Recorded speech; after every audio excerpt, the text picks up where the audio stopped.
by the time I was 4 years old, I lived on a boat.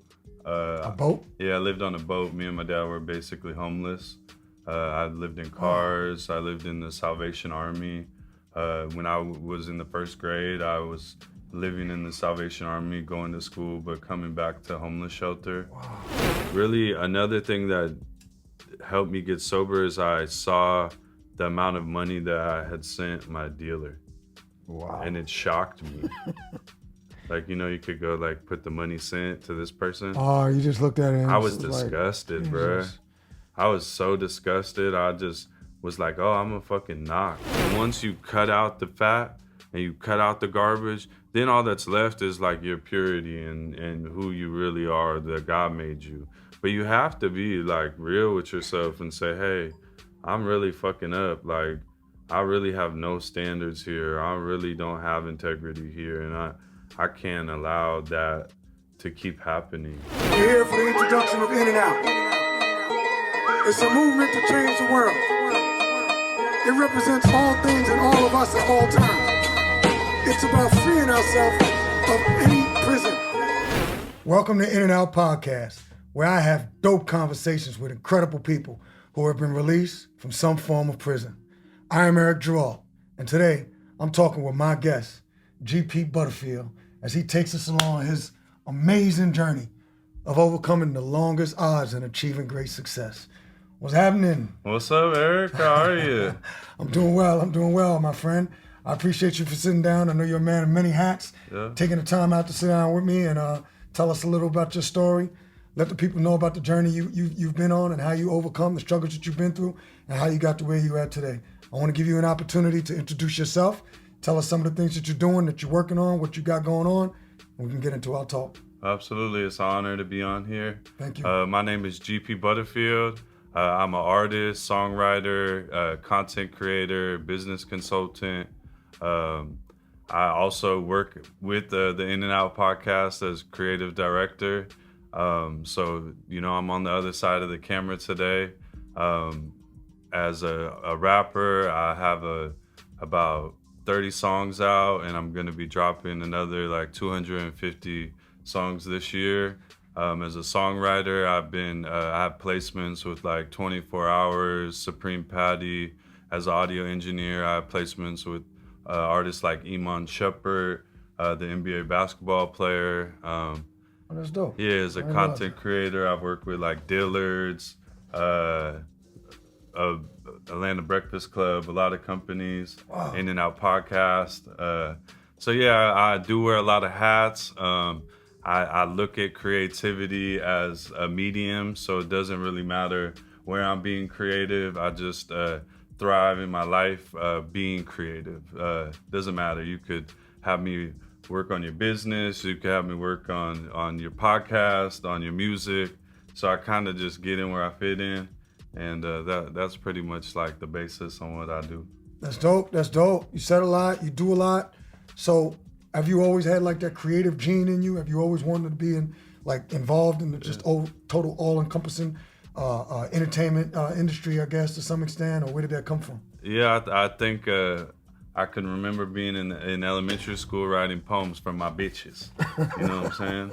I had elementary school. I had bitches young. Born to be a player. Yeah, it was always in me. And so as I got older, I grew up in the Bay Area. That's what I was going to ask. Where you from? So like there was a lot of hip hop culture, the urban culture. And I always say if I had grown up like in the 1600s or 1700s, I probably would have been a poet. But I grew up in the 90s. And so I started making music in high school. I'm 36 now, so I've been recording music for over half my life. And becoming a rapper led to learning more skill sets. Like I couldn't afford engineering, so I invested my money into engineering and hiring other engineers to teach me. Same thing with videography. People saw me move and how I move, and that just kind of brought people and clients to me. But it all has started with like having passion for myself and my own art, and that's brought the eyes of people who I've been able to help in, their different type of platforms.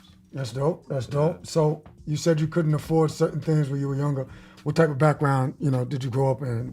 Did you grow up with both your parents? Did they have a lot of money? Was you living on your own when you say you couldn't afford it, or what's the deal with that? Yeah,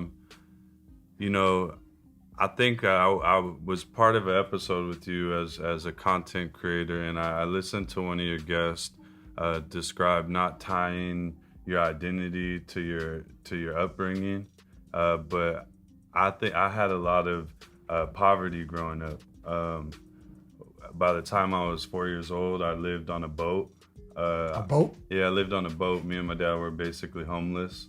I lived in cars. I lived in the Salvation Army. When I was in the first grade, I was living in the Salvation Army, going to school, but coming back to homeless shelter. Wow. And then on my other side with my mom, I grew up in a farm environment. My parents still have dirt road. It's gravel road, right. Old vehicles, so I have a lot of humble beginnings. Both my parents at the time of my childhood were drug addicts. So I had a lot of adversity early on with like my caretakers not knowing how to like take care of themselves. So it kind of, set me up to where I had more things to work through as a young person. But it definitely was like I wasn't born into any type of wealth. Watched my parents struggle.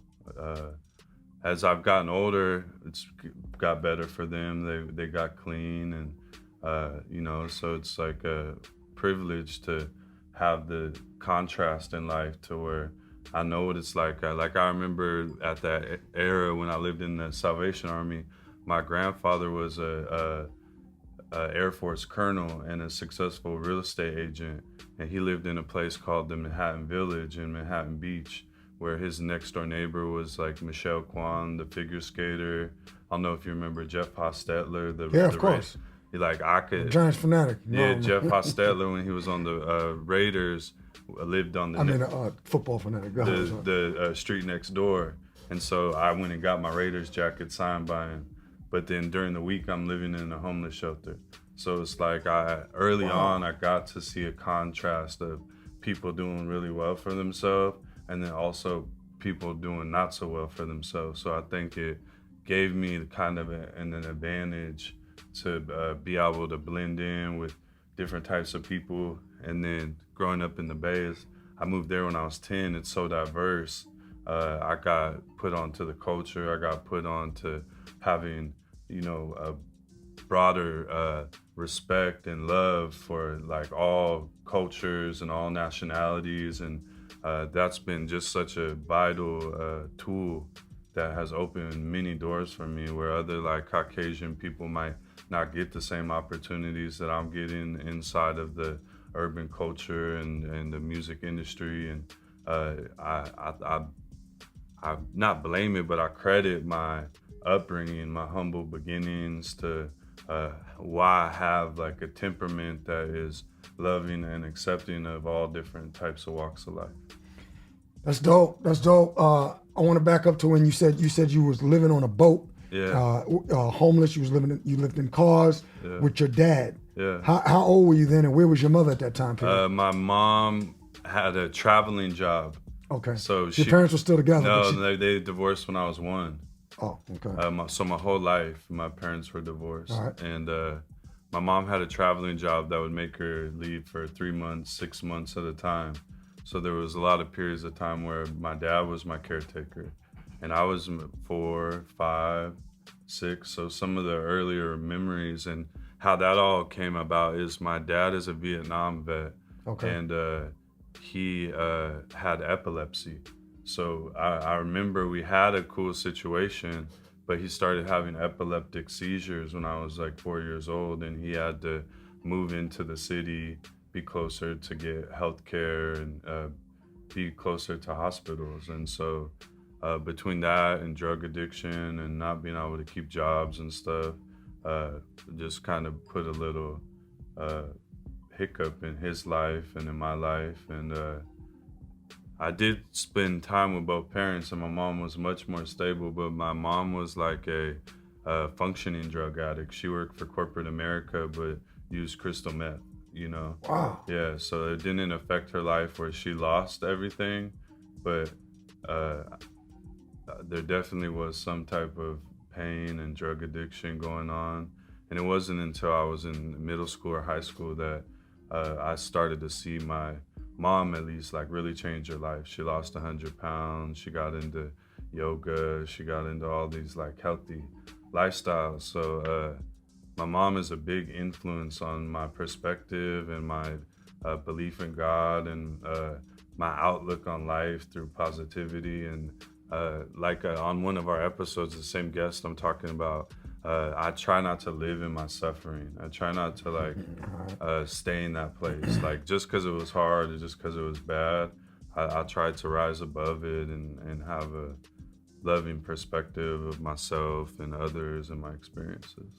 That's dope, and it, you know, I just have to be honest, it shows in your everyday demeanor and character. And when I'm around you and walk around, the way you treat people, you seem like you got a real appreciation for like just life in general. I want to ask you, so when you were younger and you were living with your father, I'm curious to know, did you at that time, did you understand that you were homeless even though you were on a boat, or is this something that you look back and realize? No, I used to shower in the public bathroom.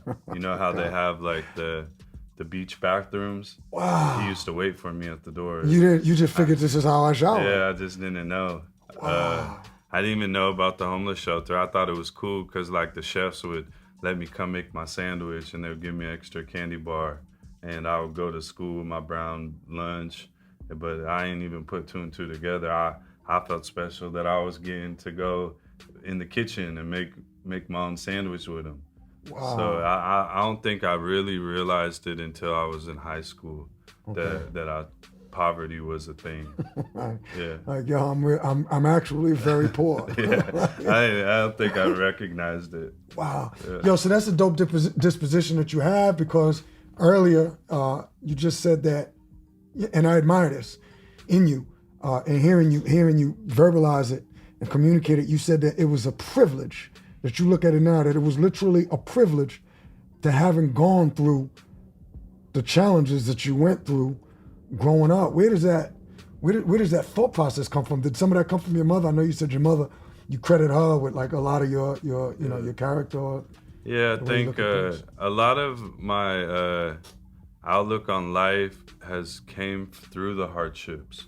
Is that I recognize how uncomfortable they are, and part of my ability to like be introspective and to try to like analyze things is because I really just don't want to stay in those places.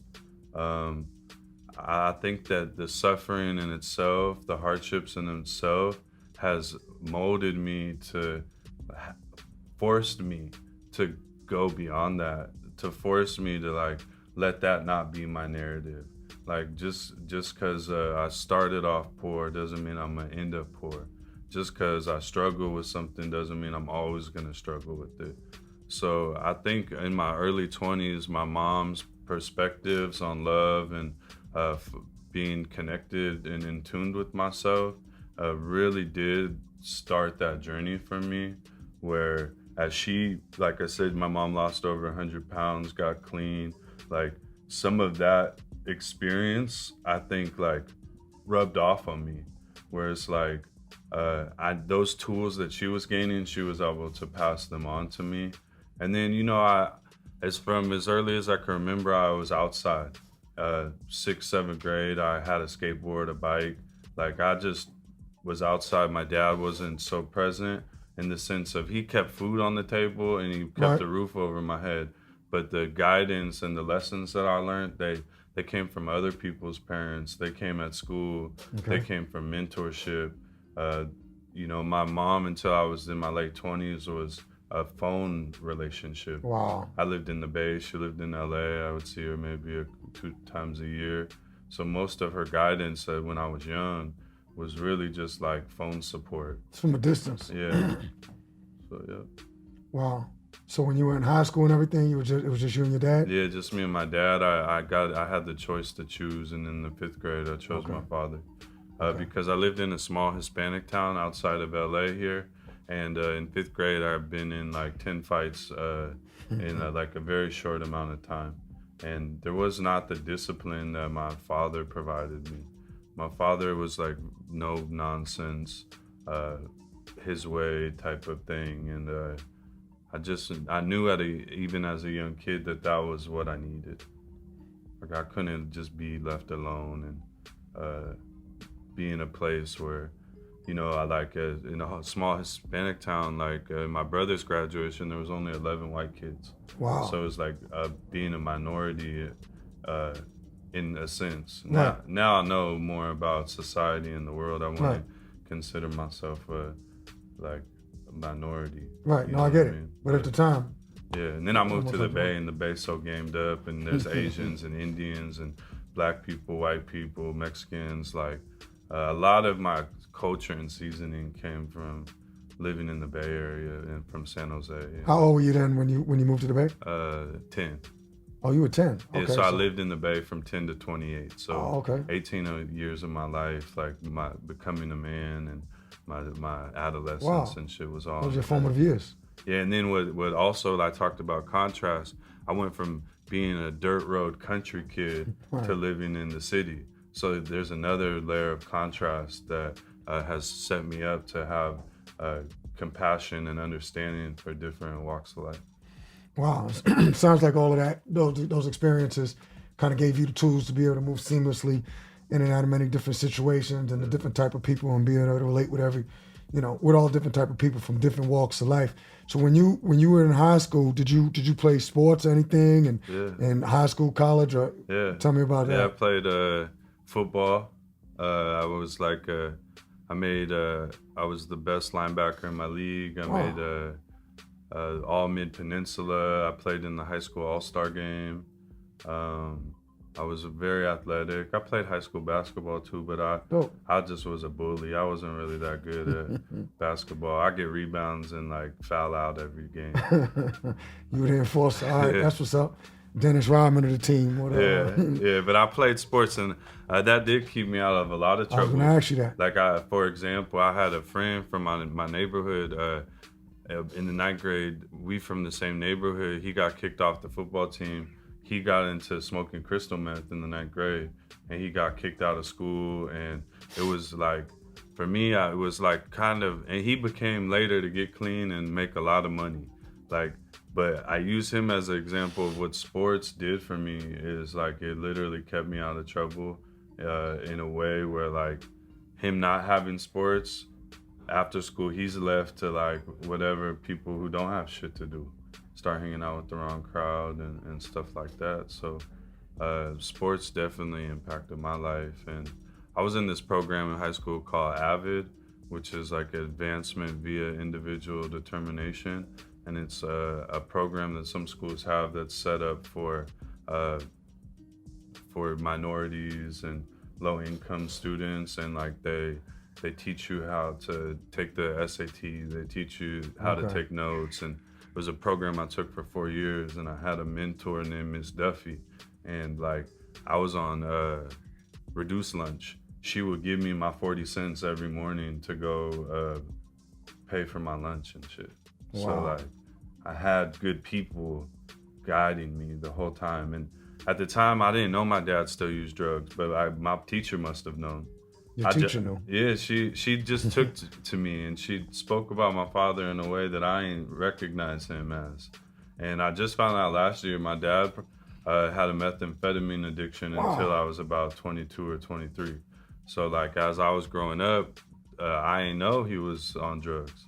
Okay. Yeah, I asked him like, hey, why we never got it? Why you never figured it out? Like why we struggled? And he said, well, shit, I had a methamphetamine addiction. Right. You know? Did you ever experiment with drugs when you were maybe in high school or out of high school? I know you said you knew some people that ended up using methamphetamines and stuff like that. Yeah, I started selling weed at 14. Okay. In high school. So I think I smoked some weed and stuff, and but for the most part, like I wasn't much of a weed head until later in life. I would hit it at the party. But I did have a nickname starting in the 4th grade. They used What to was call that? me Dag, drunk ass Greg.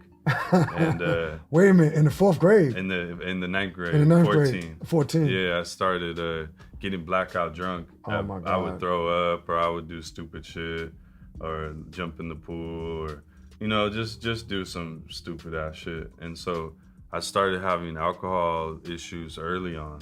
Like by the time, and then I had a fake ID by 18. So I was a pretty, not alcoholic in the sense that I drank every day, but in the sense that when I drink alcohol, terrible things happened. And fights, blackout drunk, throwing up. One time I even got so drunk I threw up and ruptured my eardrums. Jesus. And so I just had like once sports didn't work for me, like, I don't know, it was always kind of a peer pressure thing. People would drink, I didn't know my limits. I'm just chugging bottles, like, I didn't know. And then I played college football in junior college and I got hurt. And from there, I just got into weed really heavy. I started smoking weed to like ease my emotional pain of like not making it to the next level of football. Because it was a big part of my identity. Like I won awards, I got girls, like I was popular, I had friends. And so when that went away from me, I felt like part of my identity was gone. And so I coped with weed for a really long time, probably 10 years of heavy cannabis addiction, smoking every single day for 10 or 15 years. And I recently quit weed. I got 6 months no weed. That's what's up. Yeah, and I get into it more, but I'm sober off drugs. Okay. I had developed a drug addiction later in my 20s. What kind of drugs? I mean, how did that happen? Okay, you was so drinking, you was smoking weed, and then when you me- say drugs, you talking about marijuana or I like hard something drugs. more? Okay. I had, like I said, with my ear, I had reconstructive eardrum surgery. From getting drunk and shitty drunk. That was part of it, but the reason it ruptured is because I had a tumor growing inside my ear canal. Wow. Yeah, and it eroded the bones of hearing in my eardrum. So by the time I finally got it looked at in my mid-20s, they were like, hey, if you don't get this removed, it could grow into your brain and you could die. Wow. Yeah, it's called a cholesteatoma. You know, like when people get scar tissue on their arm, Right. some shit like that growing in my ear canal. And so how I got into drugs is I got the ear surgery and they gave me a lot of Percocets. And within 5 or 10 days, I was a full-blown pill addict. Wow. 5 or 10. Yeah, like within a week, I'm taking 8 to 10, 12 Percocets. You taking that to deal with the pain? No, I'm taking it because I'm becoming a knock. Like I'm becoming a fiend. Okay. It requires 1, I'm taking 3. I'm on my couch drooling. Like, I'm like, I became a real fiend. And I recognized that an issue with it, but it kind of opened up, like, from the alcohol to the weed. I already had an addictive personality. And that just gradually went to me trying coke. And a couple times here and there, but once my addictive personality got a hold of coke, it was like a rabbit hole for me for many years. It started off as private on the Friday nights, then it turned to Friday and Thursday nights, and then before I quit, it was 3, 4, 5 times a week. Wow. And I wasn't like a functioning cokehead. I was like a very terrible fiend. Okay. I wouldn't want to be around nobody. It would make me jittery, make me paranoid.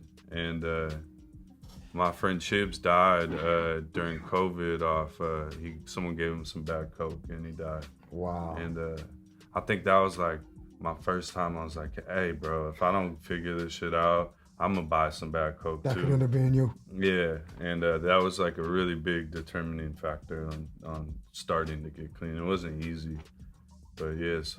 So I went from being an athlete to being a weed head to being a cokehead.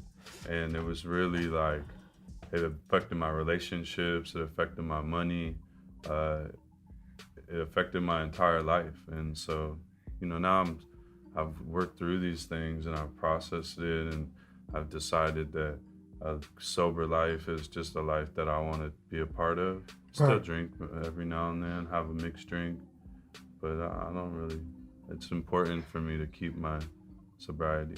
Right. Yeah, I definitely want to get into asking you, like, how were you able to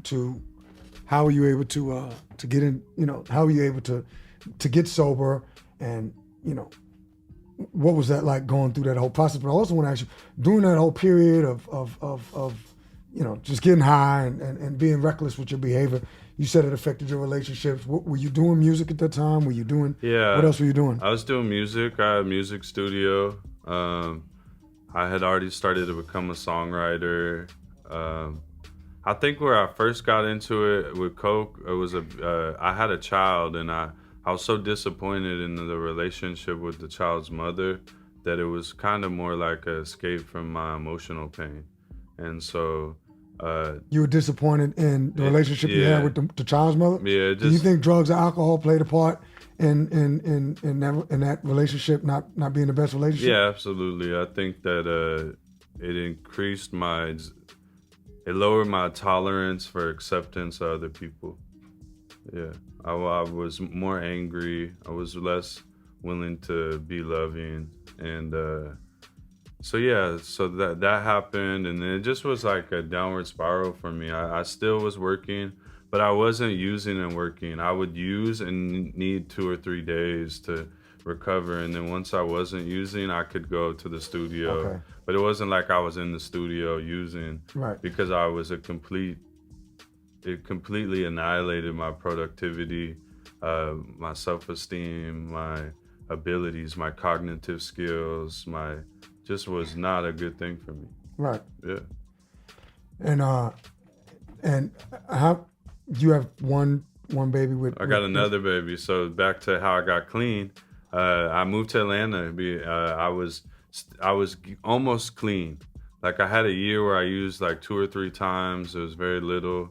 And I moved to Atlanta where I didn't know anyone.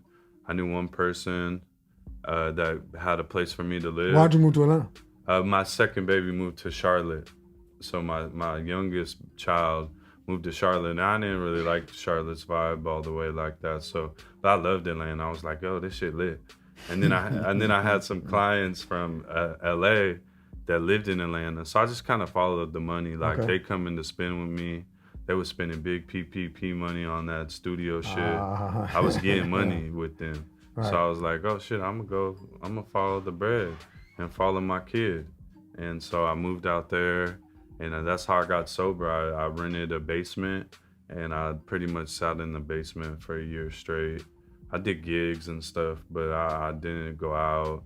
I didn't entertain other friendships or relationships. I just kind of sat there, processed, started therapy, watching YouTube videos, started going to the gym again. And so the pandemic helped you, in a way, kind of aided your ability to be able to get sober. Why do you think, because you really couldn't go out too much anyway, that it kind of helped?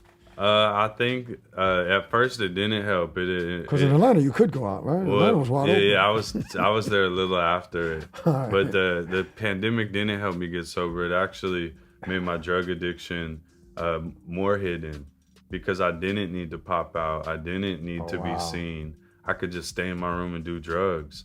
And it was during the pandemic that I started to have like a change of heart. And really another thing that helped me get sober is I saw the amount of money that I had sent my dealer. Wow. And it shocked me. Like, you could go like put the money sent to this person. Oh, you just looked at it and I was disgusted, bro. I was so disgusted. I just was like, oh, I'm a fucking knock. Like, I'm from the Bay. Being a knock is not cool. Like LA, it's kind of cool. Like, people do drugs. It's part of the scene. Right, like, you know what I'm saying? We partying. Nah, I'm from the Bay, bro. Like, being a knock is like next to being a J-Cat. Like, you're supposed to be more conscious. Yeah, you're not running the right program using drugs. And so that was like the beginning of it. And I just was suffering so bad. I was like, I'm gonna figure it out. You got sick and tired of being sick and tired. Yeah. Did you have a relationship with your second child's mom? How did that go? I was married. It was really toxic and nasty. I just recently got divorced. Okay. Did the addiction play a part in that? No, not for me. I think in the sense that I was addicted to a bad relationship. You know what I'm saying? Like, being addicted, the same addiction translated into toxic love addiction. And so, but drugs didn't affect that relationship. It was just more like I should have left a long time ago, Right. but willing to take the abuse and the suffering that I experienced inside the relationship. You think people get addicted to abuse and stuff like that? Yeah, because it's like a roller coaster, like of up and down, and then you fight, and then you fuck, or you fight, and then you fix it, and there's serotonin and dopamines that are coming through it, and for me, I just had enough, and I needed to love myself because it was coming to a point where like I had never been involved in domestic violence or anything in those senses, and the relationship had led to a place that was just too toxic for me. Is that where it all starts, loving yourself? When I say all starts, the road to like just tired of the nonsense, toxic relationships, using drugs, abusing drugs. I'm sure, listen, there's a lot of people, I abused drugs at one point in time. I mean, I don't know if probably I was addicted, maybe I might not. And I'm just talking about marijuana. I think a lot of people just fall in that category of not really admitting that they're addicted or believing that they're addicted, but at the same time, they're always using some form of a drug or another, whether it's addiction to sex, addiction to like relationships, or addiction to alcohol, or whatever it might be. Well, I noticed you said you started to love yourself. Did you feel that you didn't love yourself before that? I think, well, for me, what has helped me transform is increasing my standards, right? And what do you mean by that? Explain that. Like how I said, I'm from the Bay, bro. We don't use drugs. Right. That's a standard, right? Is I went to lower standards. Gotcha. Where my standard is now like, hey, we don't do drugs every day. You know what I'm saying? Right. We do them sometimes. Right. So I had to change these type of things. Like, I'm not willing to take that type of treatment. I'm not willing to do these type of activities. These are the levels and the standards that I'm willing to accept in my friendships, in my relationships, and then how I treat myself. And yes, of course, like love. And for me, I have a relationship with God, and I believe in like Jesus and the Holy Spirit and shit. Were you raised that way? No, not at all. I had some like actual real life experiences. Real life experiences. Yeah, I was later in my life. I failed out of college because of a particular situation that happened, and it affected my eligibility. And I basically had $500 left to my name, and I bought a RV from a crackhead, and I lived in this RV for like 3 or 4 months. And during that time, I prayed to God for one of my first times, and just asked if the Lord was real, to like show me He's real, and that I didn't ask. A fact that I have in the story is, for the first time, I told the universe or God that I believe it's real. Not like, hey, show me it's real. I said, hey, God, I know I'm in this RV, but I know you're real, and I know you'll show up for me in major ways. And that was pretty much the prayer that I prayed, and pretty quickly my life changed. Wow. Different people came into it. Different people had messages for me. Different people had resources. And it just kind of reignited my hope and my faith, and just showed me that it's something that I could look into more. And I still went on to have a drug addiction. It wasn't like God came into my life and I just was like fucking fixed, you know what I'm saying? It just was like the beginning of like the planting of a seed that is still getting developed, like as I do this interview with you. That's dope. So when you finally started getting sick and tired of being sick and tired, and you started to love yourself and everything, did that start changing like your experiences in life, or like what type of changes did that? How did that affect you in like a positive way? And like some of the things that you're into now, like videography and songwriting, videos, being known and things like that, relationships with your daughter, Yeah, I think like with my parenting, it's a really big example. I think a lot of people struggle to be parents because like the love you give your children is an extension of the love that you give yourself. So if you're not really giving yourself a lot of love, like the type of love that you give to your kids is not really as pure because you're not really setting an example. You're giving them like a watered down example. It's like if you don't brush your teeth twice a day, like, well, how you gonna get your kids to brush their teeth twice a day? Right. Like, if you don't work out, how you gonna get your kids to work out? Like, and if you do get them to work out, but you're not working out, you like you force feeding them the game you want them to get, but it's not a message that you're gonna live. And so I did ruin a lot of friendships and relationships from the drug addiction. So I think it was a rebuilding of integrity and learning how to follow through and deliver my gigs on time and do what I say I'm gonna do and not allow like a distraction of abuse to get in the way of my productivity or my integrity.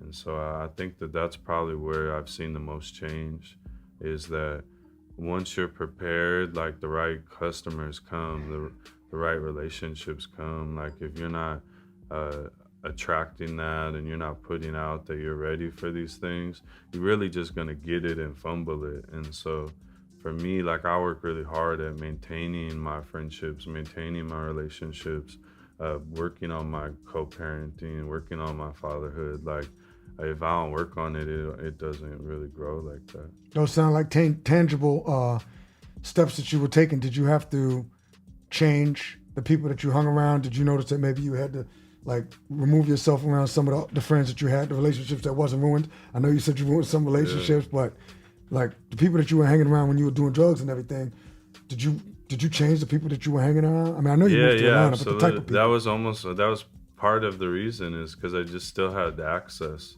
to people. And when I got to Atlanta, there was drugs too that I saw, like in the music industry, no doubt. But just not my personal preference of drugs. So it was really easy for me to like, I don't want a Percocet. You know what I'm saying? Like I don't want to sip no lean with you. Gotcha. So it was easier for me to be in a different environment where I didn't know the right people and I didn't have access to the cocaine, or I just didn't really like being a big drinker, blackout drunk. I had a few friends die in in the vehicles, crashing, and one of my interns died here in LA. Flew out the window and he passed away. Wow. His name was Renee. And yeah. I know you have an amazing relationship with your daughters. You spent a lot of time with them. Where does that come from? Are you extremely intentional about doing that? I would imagine, I'm guessing that this is the case, but I don't know. Did some of that come from not, maybe having an ideal situation with your parents growing up, particularly your mother, like you spoke about? Yeah, I think my mother, but I think it's actually a positive, is that even though my dad had a lot of shortcomings, he loved me the best that he could. He was there. Yeah. Never missed a sporting event, came through. He didn't really understand me, and he didn't get hip hop culture, and he didn't know why I wanted my ears pierced, and he didn't know why my pants sagged, and he didn't really accept me, but he loved me. And so when I had a kid, it's really easy to love. Like I had to learn that I wasn't really truly loving myself, so it was watered down for myself. Like I'm not fully present, or I'm getting my kid, but I'm recovering from days of abuse. Like I had enough wherewithal to not use around my kids and to not like put them in harm's way, but it still like took getting sober to realize like, hey, I could do a better job of parenting. Hey, I could be more attentive. Hey, that little money I'm spending on this bullshit could go to taking my kid to Magic Mountain, or buying her a book, or sending her mom money, or you know what I'm saying? Right, so it right. kind of took like some maturity on my end to just make those type of improvements. Well, that's commendable and that's admirable. I want to ask you, for someone else that's might be doing some of the same messed up things that that you were doing, that I did. A lot of us did those crazy things when we had kids. We're not as responsible as we should have been. Or, what would you tell someone else that's like maybe struggling, that constantly needs to get a mind edit, if you will, or just being able to have a shift in the way that they thinking, like change of a mindset. What are some of the things somebody can work on to do that? Sick of being tired thing, I think you have to get disgusted with yourself. you have to look at like how you're living, and you have to say, yo, that is unacceptable. Like this standard that I have is like garbage. Like I cannot do that. I cannot repeat that. Those people I'm hanging out with, they, without judging them, they're trash people, and I need to not pick their phone calls up. I need to not go fuck with them. Like it kind of is like you have to look at yourself and kind of get disgusted with like seeing that money I sent to my dude. I'm like, damn, that's like my whole marketing budget. Like that's a whole album rollout. That's a whole used vehicle. You know what I'm saying? Right. Like motherfucker could change his life if he would just cut that thing out of his life. So I think just really getting looking at yourself, and because I feel like once you cut out the fat and you cut out the garbage, then all that's left is like your purity and who you really are, that God made you. But you have to be like real with yourself and say, hey, I'm really fucking up. Like I really have no standards here. I really don't have integrity here, and I can't allow that to keep happening. And so that's what really worked for me, is like taking a deeper look, getting in a new environment, getting away from people that bring out the worst in you. And on the positive side, just like finding things you love and doing more of that. Oh, I love going to the studio. Let me do more of that. I love seeing my kids. Let me do more of that. So I love cooking. Let me do more of that. I don't like going to the gym, but I like how I feel after sweating. So let me do more of that, you know, and just finding first the shit you need to cut out and be honest and real, and just call it for what it's worth, and then you're at a good place where you could start building and stuff like that. That's dope. So I hear you say one of the things that you would advise people to do, or one of the things that helped you, is just being able to find really what you love. Well, I want to ask you about passion, because in my opinion, and I've heard it been said before, the passion is doing something that it comes the easiest to you, that you're good at, that takes the least amount of effort. Do you think you found your passion? And if so, what is it? Yeah, I started off the conversation with you. I think my passion is being creative. I love rapping, and I have like a lot of albums about to drop, but I also love making content. I also love, I even tried acting. I was in the DMX's last movie. Get out of here. Yeah. What's the name of it? It's called Fast Vengeance on Tubi. And Fast Vengeance on Tubi. Check it out. Yeah, you see can see man. me in that bitch. Yeah. I'm like in the gang. This is a budding actor at you too. Yeah, so I just love being creative in the arts. During COVID, I got into producing. I made like 350 beats. 350 beats. Yeah, wow. During that COVID time. Once I started to get a little more sober, my productivity got a little better. That's what's up. But yeah, so just being creative, music, art, songwriting, engineering. To build on that, I also really love helping people. That's even like why I'm a part of the In and Out podcast, is because it's part of my redemption. It's part of like doing the right thing for myself and you doing the right thing. So it's like, as we work together, it's easy for me to like work with you more, because you're doing the right thing. So why would I not? Like, I couldn't do it for free, because my life ain't set up like that. But I don't mind going above and beyond for you that I might not do for the next client, because like your passion and the quality of what you're trying to do,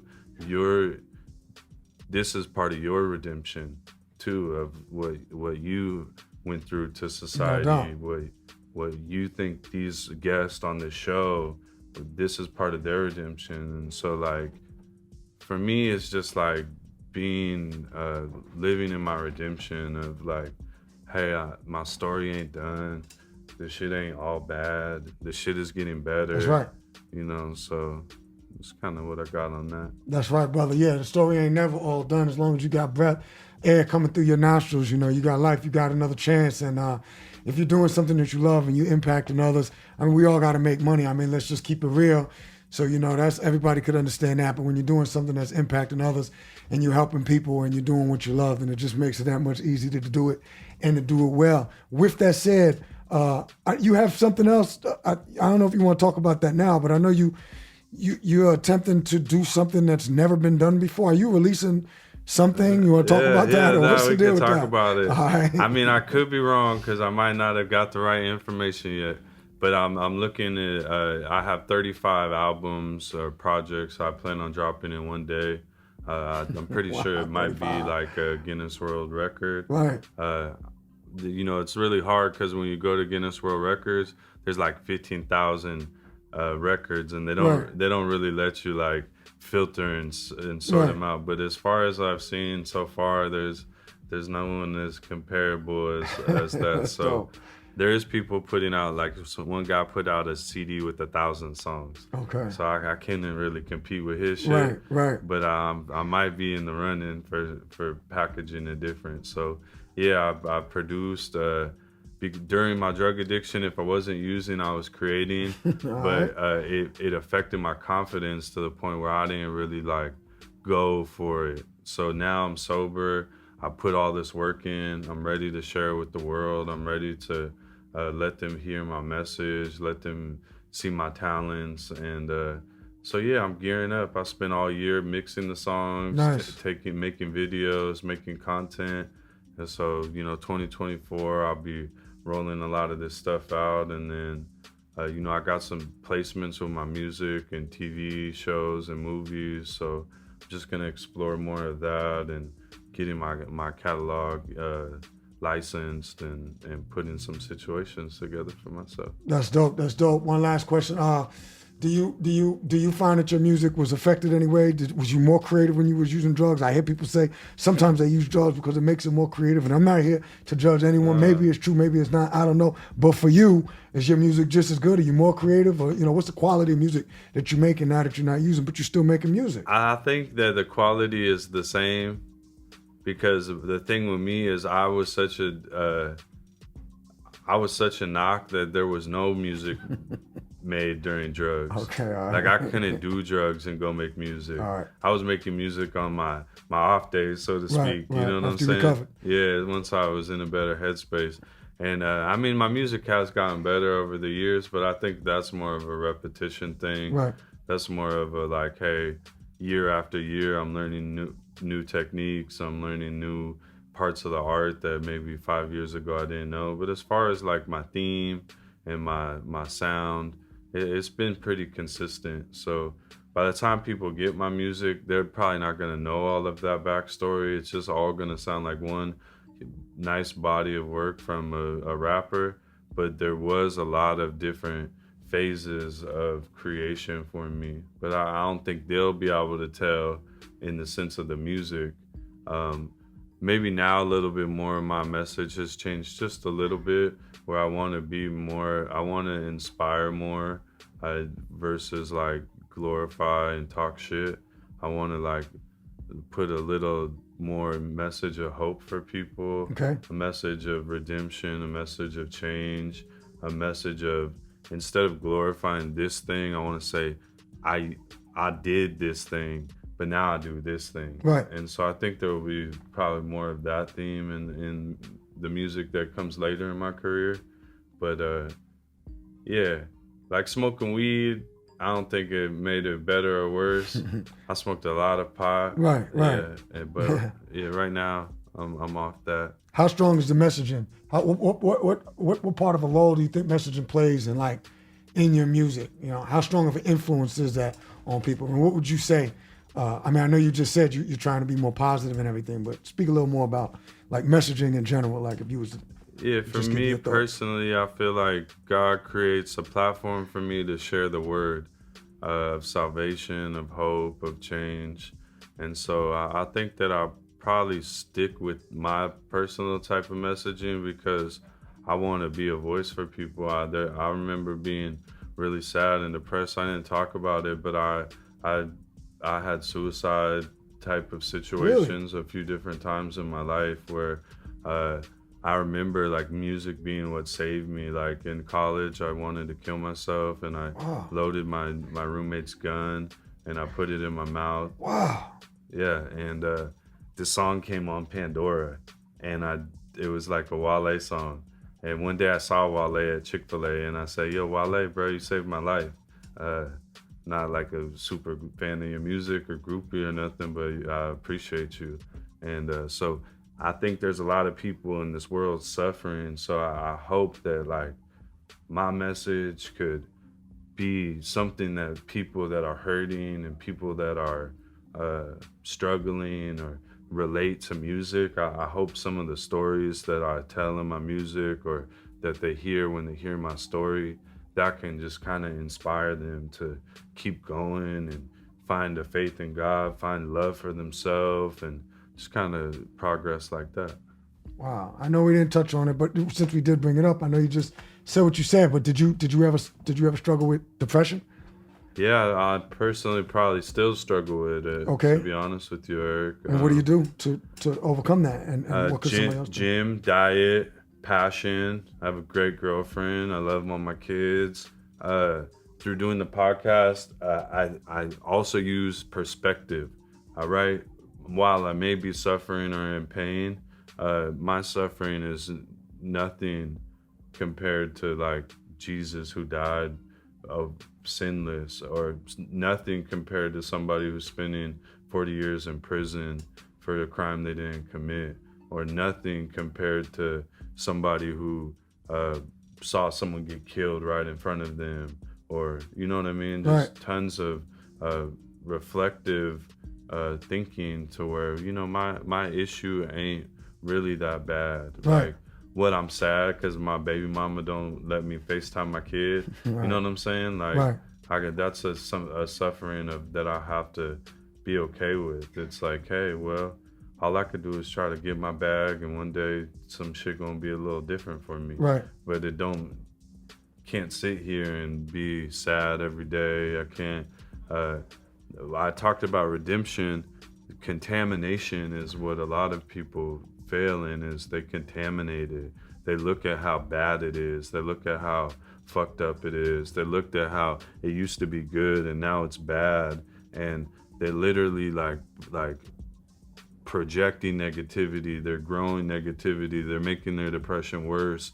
They're making their anxiety worse. When if we could just like switch how we look at it, and to redemption and to hope and to faith, and even though it sucks right now, or even though I'm uncomfortable, let me get up and let me go to the gym, and let me go get some groceries and cook me something healthy, to where you're actually seeing like physiology impact your emotional state. You feel me? Get my body moving. Let me call someone I love.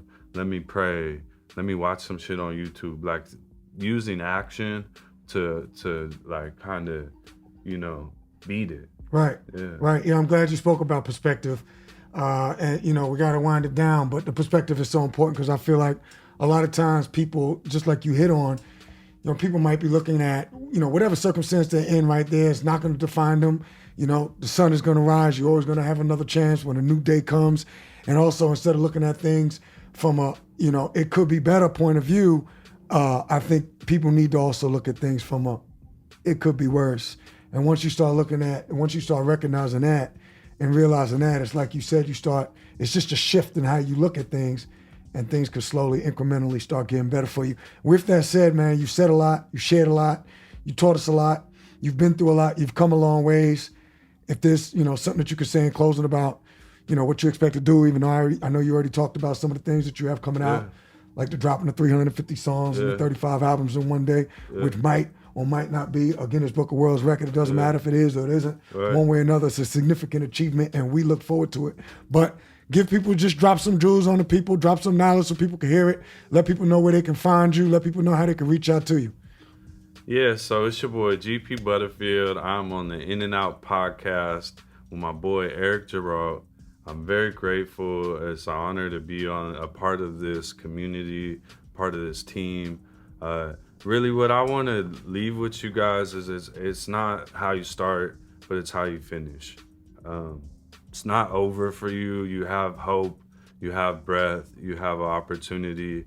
If you go another day, if you can go another hour, if you could go another minute, you could go another rep, you could go another song, you could go another call, then there's room for you. You know, I'm somebody that has struggled with my mental health. If you guys are struggling with your mental health, get help. Call your family, see a psychiatrist, see a counselor, go see a pastor, go call social services. Your brain matters. Your talents matter. Your relationship with God matters. And so these are the things that I would share to our listeners and to the people who follow me and tap in. I haven't really had the opportunity to share my story in this depth, so this will probably be one of my first interviews where I share some of these things that only intimate people know. And I say that to say that you're not alone in your struggles. There's people here to support you. The In and Out podcast platform is here. If you need help in life, you could always contact any of us. You could get me on Instagram at butter emoji. That's the word butter and the word emoji. I'm on some other platforms as GP Butterfield. My DMs are open. I am a member of the In and Out podcast family, so if you see us somewhere, you're gonna see me there. And I'm behind these cameras on the other episodes, so I'm not too far. So I'm sure they're gonna see my journey as we go. And I just thank you for giving me a platform to share my voice and tell people how I feel about redemption and overcoming poverty and drug addiction. And basically, those are my chains that God had me break free from my mental prisons, my physical addiction prisons. And that's how I see that I have came in and out. And so right now I'm out, and I'm trying not to go back into my mental prisons. Right. So, but if it weren't for those that adversity and those struggles, I definitely wouldn't be who I am today. So keep going. Follow my people, In and Out WW, and I'm gonna give it back to my boy Eric G. All right. That's what's up. Y'all already heard it. It has definitely been a pleasure as well as my privilege to be able to have one of the behind the scenes members of the In and Out team come on and give y'all some of the game, talk about some of the struggles that he's been through. He's been through many of the trials and tribulation struggles, and he's overcome it. He's an extremely resilient person. He's persevered. He's doing some amazing things. He's a real brother. He's a loving brother. He's a fantastic father. He's dope. He's creative. He's a rapper. He's a videographer, and I call him a friend. That is a privilege to me to have somebody like that in my life, as it should be a privilege to you if you was listening, because he got a lot to teach, and I hope you was learning. Listen to the brother. He knows what he's talking about. He told you where you can find him. You can reach out. You can listen again and again, because this type of stuff will empower you, encourage you, motivate you, and inspire you. So keep checking for us on wherever you get your podcasts. All podcast social media platforms, you know where to find us. It's In and Out, WW, INNOUT, WW. That's where you can find us, In and Out Worldwide Podcast. Check us out. Once again, we appreciate you for tuning in, and now we out.